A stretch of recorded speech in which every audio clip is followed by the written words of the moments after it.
Pinangunahan ni Pangulong Ninoy Aquino ang 68th founding anniversary ng Philippine Air Force sa Clark sa Pampanga. At may ulat on the spot si Lay Alvis. Lay.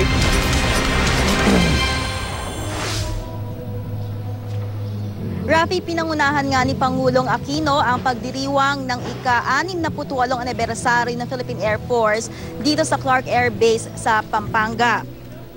Sa kanyang talumpati, sinabi ng Pangulo na sa huling anibersaryo ng Philippine Air Force na kanyang dadaluhan bilang Pangulo ng bansa, masasabi daw niyang nasa mas magandang estado na ito kumpara sa kanyang dinatnan nang umupo siya sa pwesto noong 2010. Dahil daw ito sa tuloy-tuloy na modernisasyon ng hukbong sandatahan sa ilalim ng kanyang administrasyon.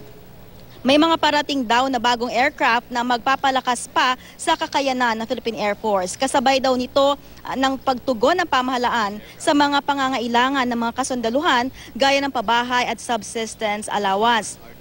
Paalala ng Pangulo na kung nais daw ng hukbong sandatahan na magpatuloy ang ganitong reforma, dapat daw na magpatuloy ang daang matuwid kahit pagtapos ng kanyang termino.